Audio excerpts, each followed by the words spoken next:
பணக்காரன் 1 லட்ச ரூபா வச்சுட்டு 4 லட்சம் சம்பாதிக்கலாம், 1000 வச்சுட்டு 4000 சம்பாதிக்கலாம். எல்லாமே கலை தான். பணக்காரங்க மட்டும் தான் சம்பாதிக்கிற கலை கிடையாது, எல்லாருமே சம்பாதிக்கலாம் இங்கே.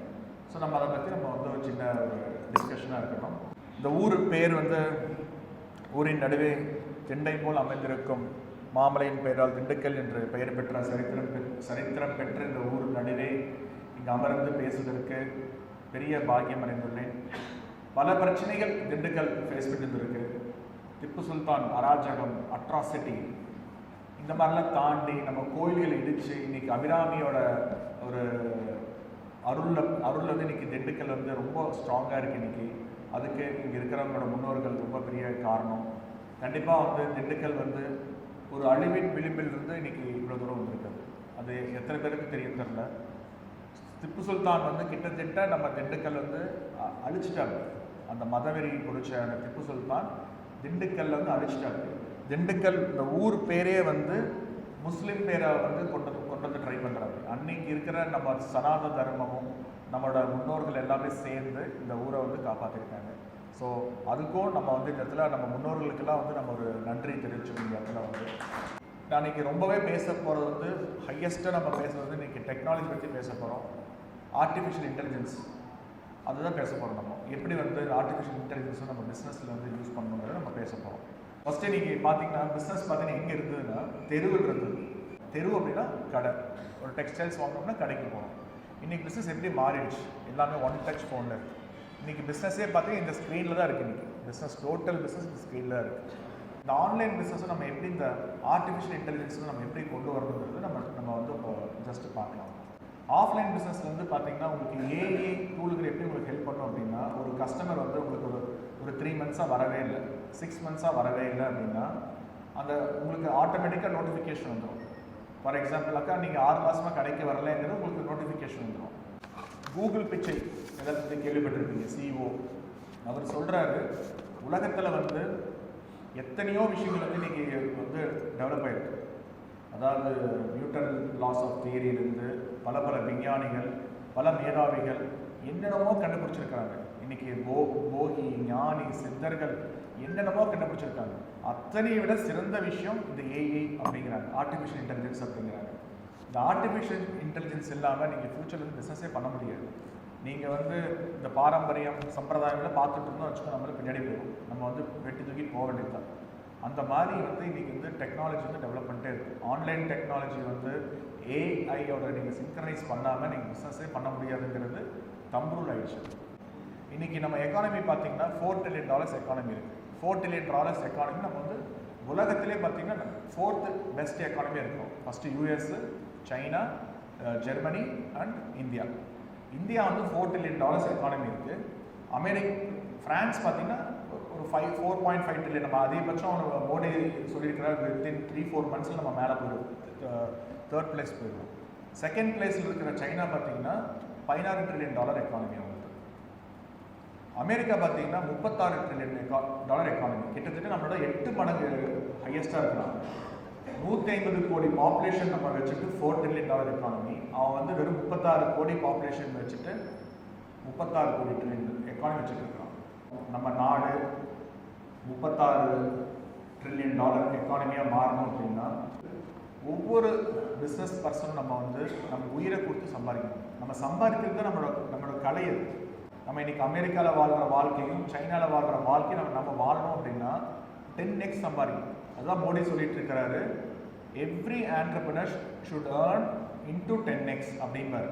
ஸோ நம்மளும் வந்து அதை நோக்கி இருந்தால் மட்டும்தான் நம்மளால் வந்து கண்டிப்பாக சரித்திரம் படைக்க முடியும். நம்ம இந்தியாவுக்கு வந்து ஒன்றும் தேவை, நம்ம பின்னாடி இருந்தது போதும். நமக்கு அதாவது நம்ம லிஸ்ட்லேயே இல்லை, டபுள் டிஜிட் கீழே இருந்தோம், 40வது ரேங்க் 50வது ரேங்க் இருந்தோம் நம்ம.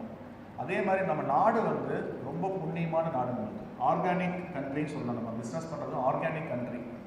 நம்ம மற்ற நாடு பார்த்தீங்கன்னு வச்சுக்கோங்களேன், வெஸ்டர்ன் கண்ட்ரீஸ்லேயும் சைனாவும் பார்த்தீங்கன்னா பக்கத்தில் இருக்கிற கண்ட்ரீஸோட நாசம் பண்ணி சம்பாதிச்சிருக்கிறாங்க. ஃபார் எக்ஸாம்பிள் சைனா எடுத்தீங்கன்னு வச்சுக்கோங்களேன், தைவான் ஒரு நாடு பக்கத்திலே இருக்குது. அங்கே மைனிங் பண்ணி அங்கே இருக்கிற பூரா ஸ்டீலை பூரா சொரண்டி தான் அவன் டெவலப் பண்ணுறான், இண்டஸ்ட்ரீஸ் ஆகிட்டான். அதே மாதிரி வெஸ்டர்ன் கண்ட்ரிஸ் பார்த்தீங்கன்னா ஆஃப்ரிக்கன் கண்ட்ரி கூட முடிச்சிட்டாங்க. மைனிங் பண்ணிட்டே இருப்பாங்க. கோபால்ட், அயன், கோல்டு, தங்கம், பிளாட்டினம், டைமண்ட்ஸ் சுரண்டி சுரண்டி சுரண்டி அந்த நாடு கூட ஏழை நாடுகள் ஆகிட்டாங்க. வெஸ்டர்ன் கண்ட்ரிஸ் கூட பணக்காரன் ஆகிட்டாங்க. ஸோ நம்ம நாடு வந்து இன்னும் ஏன் 4th பிளேஸில் இருக்கோம்னு நம்ம நேர்மையாக இருக்கோம். நேர்மையான ஒரு கண்ட்ரி அப்படின்னா இந்தியா மட்டும்தான். அதுக்கு ஈக்குவலாக வந்து எந்த நாடுமே கிடையாது. ஒரு ஆர்கானிக் க்ரோத் அப்படின்னா இந்தியா மட்டும்தான். நம்ம வந்து மற்ற நாடுகள் மாதிரி பக்கத்தில் இருக்கிற நாட்டை அழிச்சோ அடுத்தவனை செதச்சோ நம்ம வந்து இவ்வளோ பெரிய க்ரோ ஆக முடியாது. ரொம்ப நேர்மையாகவும் ரொம்ப தர்மத்துக்கு கட்டுப்பட்டு சனாதன தர்மத்தை கட்டுப்பட்டு நம்ம வந்து தூரம் வந்துருக்கோம். அதுக்கு வந்து இந்த இந்தியன் நாட்டில் பிறந்ததுக்கு நம்ம வந்து அவ்வளோ ஒரு புண்ணியம் பண்ணியிருக்கணும். அதுவும் ஹிந்துவாக பிறந்து சனாதனத்தை கலந்து இந்த பாக்கியத்தில் வந்து நம்ம வந்து ஒரு ஆண்டர்பிரனராக வந்து நம்ம என்னென்ன செய்யணுங்கிறது நம்ம செஞ்சுட்டே இருக்கணும். நம்ம செய்யாத விஷயத்த நம்ம அடுத்த ஜென்ரேஷன் செய்ய வைக்கிறது தான் நம்மளோட கடமை. கண்டிப்பாக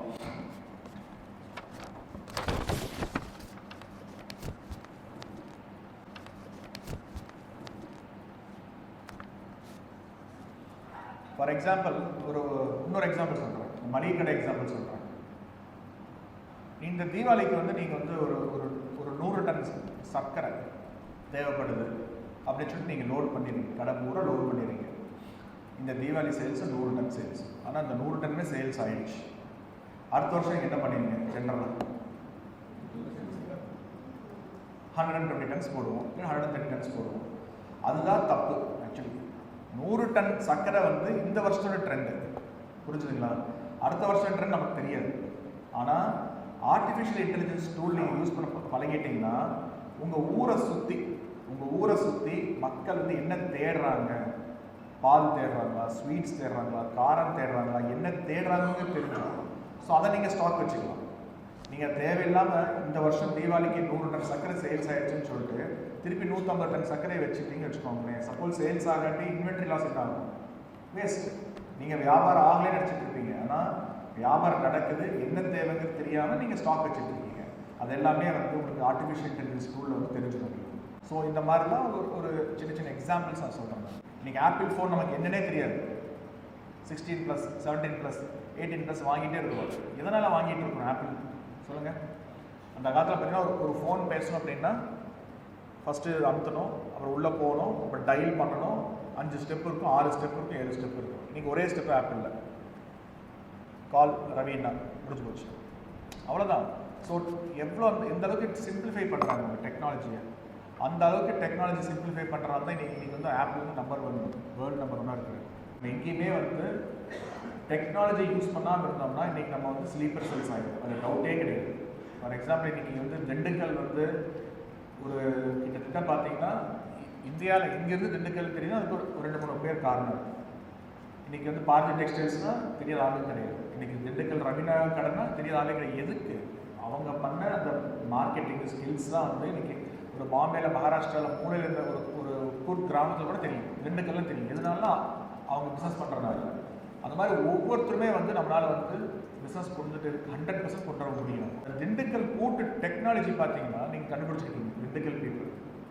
அதில் வந்து ஜிஏ டேக் அப்படிம்பாங்க, ஜாகிரபிக்கல் டேக் அப்படிம்பாங்க. வந்து எல்லாத்துக்கும் கிடைக்காது. ஒரு ஊரில் ஏதாச்சும் ஒரு பொருள், யூனிக்கான பொருள் இருந்தால் மட்டும்தான் கிடைக்கும். உங்கள் பூட்டுக்கு கிடச்சிருக்கு அப்படின்னா அதுக்குள்ளே டெக்னாலஜி இருக்குது, நேர்மை இருக்குது, உழைப்பு இருக்குது. இன்றைக்கி வந்து நீங்கள் பார்க்காத பூட்டெல்லாம் இருக்குது. திண்டுக்கல் பூட்டில் வந்துங்க நீங்கள் கள்ளசாவி போட்டிங்கன்னா கை அழுத்துரும். அந்த மாதிரி டெக்னாலஜிலாம் இருக்குது. இன்றைக்கி திருப்பதி தேவஸ்தான ஹைட் இருக்குது பார்த்தீங்கன்னா, சாமியோட ஹைட்டுக்கு பூட்டு மட்டுமே இருக்குது. நீங்கள் பார்த்துருக்கீங்கன்னு நினைக்கிறேன். ஸோ இதுக்கு எல்லாமே பெருமை வாய்ந்தது வந்து திண்டுக்கல் தான். அப்போ நீங்கள் வந்து திண்டுக்கல் வந்து உலக வரலாற்றில் ஒரு புள்ளியாக இருக்கும்போது நீங்கள் எந்த அளவுக்கு டெவலப் பண்ணிட்டு வந்தீங்க. உன்னி திண்டுக்கலுக்கு உன்னி நல்ல ஸ்டெப்பு போகணும் அப்படின்னா அது நம்ம ஒவ்வொரு ஆண்டர்பிரனர்கிட்ட இருக்குது. இன்றைக்கி திண்டுக்கல் அப்படின்னா நெக்ஸ்ட்டு பிரியாணி வந்து இன்றைக்கி எல்லா ஊர்லேயும் செஞ்சாலும், உலகம் பூரா செஞ்சாலும் திண்டுக்கல் பிரியாணின்னா அது ஒரு டேஸ்ட். அதுக்கு காரணம் வந்து உழைப்பு தான், நேர்மை. அந்த நேர்மையான உழைப்பு மட்டும்தான் இன்றைக்கி வந்து உலகம் பூரா இந்த திண்டுக்கல் பேர் வச்சுட்ருக்கீங்க. பூட்டாகட்டும், பிரியாணி ஆகட்டும், இது ரெண்டுக்கும் நீங்கள் ஃபேமஸ்னால் அது முன்னோர்கள் தான். நம்ம யூஎஸ் டேரிஃப் பற்றி நிறைய பேர் கேள்விப்பட்டிருப்பீங்க. அமெரிக்காவின் அராஜகம், ட்ரம்பின் அட்டச்சல்னு சொல்லலாம். எதனால் வந்திருக்குன்னா நம்ம வன்மை, இந்தியா மேலே கோபம், இந்தியா வளர்ச்சி தான் அவங்க தாங்க முடியல. அவனுக்கு பயம். மோடி சொன்ன மாதிரி 2047 நம்ம வந்து இந்தியா உலகத்தின் லார்ஜஸ்ட் எக்கானமி வந்துருவோம்னு சொல்லிட்டு பயம் அவனுக்கு, கோலை. அப்போ நம்ம என்ன செய்யணும்? இடத்துல நம்ம என்ன செய்யணும்? அதெல்லாம் நம்ம செய்ய மாட்டோம். அவனுக்கு என்ன பிரச்சனை அப்படின்னா, நம்மளோட ரூட், நம்மளோட ஹார்ட் அப்படின்னு சொல்லலாம், அதை அழிக்க தான் அவனுக்கு திட்டம். கிட்டத்தட்ட பார்த்தீங்கன்னா காங்கிரஸ் பேர்ல இருந்து அதுக்கு முன்னாடி வந்து 2 டிகேட் 3 டிகேட் முன்னாடியே அமெரிக்கா வந்து பஞ்சு இறக்குமதி செஞ்சு அவங்ககிட்ட தான் பஞ்சு வாங்கணும்னு சொல்லி சட்டத்தை கொண்டு வந்தான். அதாவது வந்து இல்லாட்டி நம்ம மேலே வந்து வரி ஏற்பு போடுவேன் அப்படின்னு சொல்லி மிரட்டி, கிட்டத்தட்ட நம்ம கிட்ட கொட்டையோட பஞ்சு எனக்கு இல்லை. பார்த்துருக்கீங்களா? அந்த காலத்துலலாம் வந்து மாடு சாப்பிடும் கொட்டையோட பஞ்சு. இன்னைக்கு கொட்டையோட பஞ்சே கிடையாது நம்ம கிட்ட.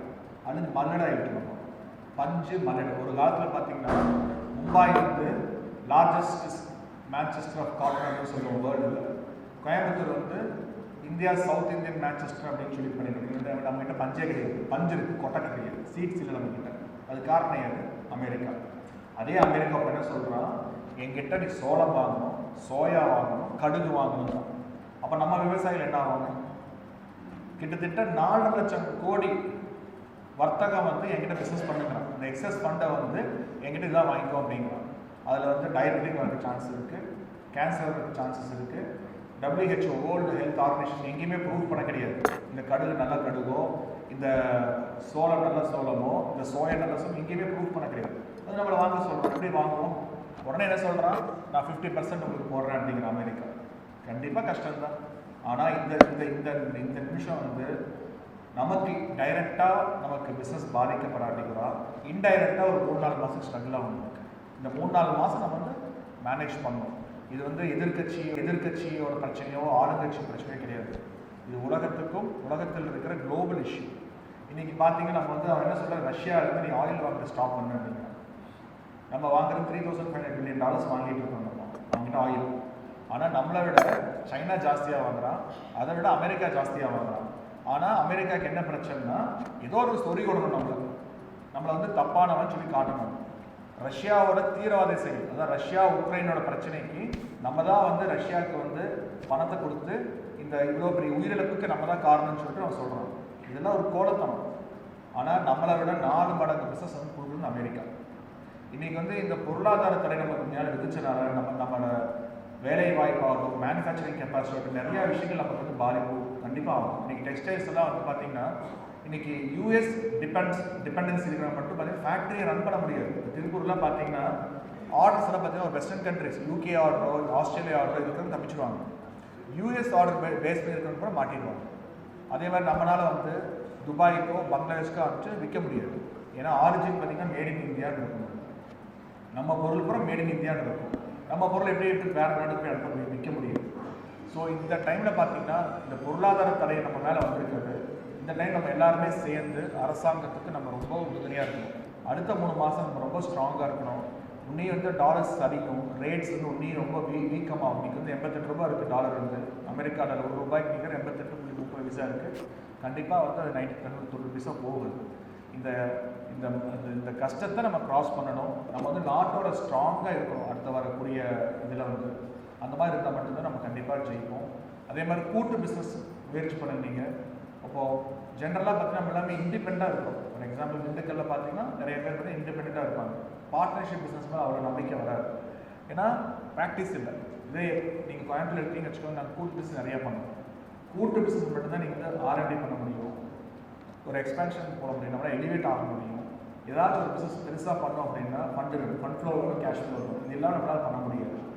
ஸோ நம்ம வந்து எதுவுமே வந்து ஒரு கூட்டாகவும் நேர்த்தியாகவும் நேர்மையாக இருந்தால் கண்டிப்பாக செய்யலாம். எதுவுமே வந்து நம்ம ஏன் இவ்வளோ சம்பாதிக்கணும் அப்படின்னு சில பேருக்கு போர் அடிச்சிடும். ஆனால் சம்பாதிச்சிட்டே இருக்கணும்.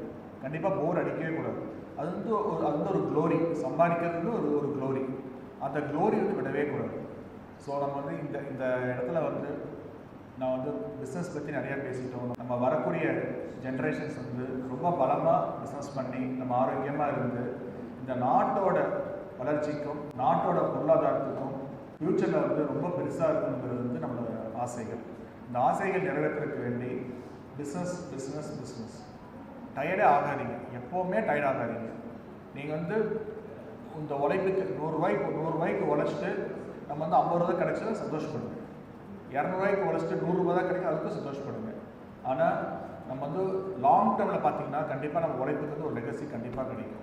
ஃபஸ்ட்டு 2 வருஷம் 3 வருஷம் 4 வருஷம் நமக்கு வந்து ஒரு இழப்பாக இருக்கலாம், நம்ம உழைப்புக்கு வந்து ரிட்டர்ன்ஸ் இல்லாமல் இருந்திருக்கலாம். பட் போக போக பார்த்தீங்கன்னா இது ரொம்ப பெரிய ரிட்டர்ன்ஸ் கிடைக்கும் பிஸ்னஸில். அதே மாதிரி நிஷ்க கர்மா அப்படின்னு சொல்லி பகவத்கீதை கேள்விப்பட்டிருக்கீங்க, நிஷ்க கர்மா அப்படின்னு சொல்லிட்டு. அதுக்கு என்னென்னா எது மேலேயும் பற்றுதலே இருக்கக்கூடாது. நமக்கு பணத்து மேலேயும் ஆகட்டும், தங்கத்து மேலேயும் ஆகட்டும், பற்றுதல் இருக்கக்கூடாது. ஒரு தங்க பிளேட்டில் சாப்பிட்றோன்னு வச்சுக்கோங்களேன், அது மேலே ஒரு பற்றுதல் இருக்கக்கூடாது. என்னடா இது அப்படின்னு சொல்லி பற்றே இருக்கக்கூடாது. அதே மாதிரி ஒரு பனானா லீஃப் கிழிச்சு சாப்பிட்றோம், நம்ம ஆசையாக சாப்பிட்றோம், சே என்னடா இது வெறும் இந்த பனானா லீஃப் தான் சாப்பிட்றோமா அப்படின்னு அதுக்கும் வெசனப்படக்கூடாது. நீங்கள் பற்றுதல் வச்சுட்டே இருந்தீங்கன்னா அது வந்து பெரிய கர்மா. நமக்கு வந்து இவ்வளோ தங்கமும் இருந்து இவ்வளோ பணம் இருக்குன்னா அந்த பணத்துக்கு மேலே பற்றுதல் இருக்கக்கூடாது. ஃபார் எக்ஸாம்பிள், இன்றைக்கி இங்கே ஸ்டேஜில் உட்காந்துட்டு இருக்காங்களே, இவங்க 4 பேர் உட்காந்துட்டு இருக்காங்கன்னா அடுத்த வருஷமே பார்த்தீங்கன்னா கடைசி ரோடு உட்கார்றதுக்கு அவங்க மனசை வந்து ஏற்றுக்கணும். அதே மாதிரி கடைசி ரோடு இருக்கிறவங்க வந்து இங்கே வந்து உட்கார்றதுக்கு முயற்சி பண்ணணும். அதுதான் ஒரு மனுஷனோட ஹேபிட். ஸோ பகவத்கீதை படிங்க, இந்துத்துவா படிங்க, இந்துசியம் படிங்க, ஸ்பிரிச்சுவல் படிங்க. நம்ம தேசம் பற்றி ரொம்ப பேட்ரியஸமாக இருங்க. ஸ்பிரிச்சுவல் படிங்க. நம்ம குழந்தைங்களை வந்து நேர்மையாக வளர்ந்து எப்போ பார்த்தாலும் நல்ல விஷயங்கள் பேசிட்டே இருந்தோம்னா கண்டிப்பாக நம்ம வந்து அடைஞ்சே தீருவோம் அந்த உச்சத்துக்கு. நாங்கள்லாம் எங்கள் ஃப்ரெண்ட்ஸ் இருக்கோம் அப்படின்னா, நாங்கள் 20 பேர் ஃப்ரெண்ட்ஸ் இருக்கிறோம். பிஸ்னஸும் பண்ணுறோம், ஸ்பிரிச்சுவலும் பண்ணுறோம். நாங்கள் எல்லோரும் சேர்ந்து கும்பாபிஷேகம் நிகழ்ச்சி பண்ணோம், எல்லோரும் சேர்ந்து பிஸ்னஸ் பண்ணோம், எல்லோரும் சேர்ந்து சண்டை போடுவோம், எல்லோரும் சேர்ந்து கிரிக்கெட் விளையாடணும். நாங்கள் எல்லோரும் சேர்ந்து ஸ்கூலும் கட்டுறோம். இன்றைக்கி ஸ்கூல் சாதாரண ஸ்கூல் கிடையாது, 25 கோடி இன்வெஸ்ட் பண்ணி கட்டுறோம். அப்போது ஒரு செகண்ட் ஜென்ரேஷன் ஒரு 25 பேர் சேர்ந்து ஒரு 75 கோடி போட்டு நாங்கள் ஸ்கூல் கட்டுறோம் அப்படின்னா நம்ம சமுதாய மக்கள் வந்து 7,200 கோடி பிஸ்னஸ் பண்ணலாம், 7,200 கோடி அளவு பண்ணலாம். இந்த மீட்டிங்கோட டேக்அவே பார்த்தீங்கன்னா எல்லாருமே 10x வளருங்க. நமக்கு பத்தாது, நம்ம நாடுக்கு பத்தாது. நீங்கள் இன்றைக்கி 1000 ரூபா சம்பாரிச்சிங்கன்னா 10,000 சம்பாரிச்சா ஆகும். இன்றைக்கி 20,000 சம்பாரிச்சிங்கன்னா 2 லட்சம் சம்பாரிச்சாகும். இப்படி சம்பாரிச்சிங்கன்னா தான் நம்ம இன்றைக்கி 8% வளர்ச்சியில் இருக்கிறோம். 13% வளர்ச்சியில் போனீங்கன்னா மட்டும்தான் 2036 நம்ம வந்து $50 trillion நம்ம எடுக்க முடியும். $50 trillion நீங்கள் சம்பாதிக்கணும் அப்படின்னா நம்ம எல்லாருமே 10 மடங்கு சம்பாதிக்கணும். அதுக்கு சம்பாதிக்கிறதுக்கு நமக்கு ஸ்பிரிச்சுவல் ரொம்ப சப்போர்ட் பண்ணணும், நம்ம ஆன்மீகம் ரொம்ப சப்போர்ட் பண்ணணும். ஆன்மீகத்தையும் நம்புங்க, பிஸ்னஸும் நல்லா பண்ணுங்கள், நல்லா லைஃப்பையும் என்ஜாய் பண்ணுங்கள். ஸோ இந்த வாய்ப்பு எனக்கு கொடுத்ததுக்கு இந்த சபைக்கும் இந்த வாலிபர் சங்கம் கூட்டத்துக்கும், வாலிபர் சங்கமாக இருந்து இன்னைக்கு திண்டுக்கல் மகாசபையாக வந்திருக்காங்க, திண்டுக்கல் முன்னேற்ற சங்கமாக இன்றைக்கி வந்திருக்கிறாங்க. இந்த சின்ன வாய்ப்பு கொடுத்ததுக்கு எனக்கு ரொம்ப நன்றி. ஜெய் வாசவி. தேங்க்யூ.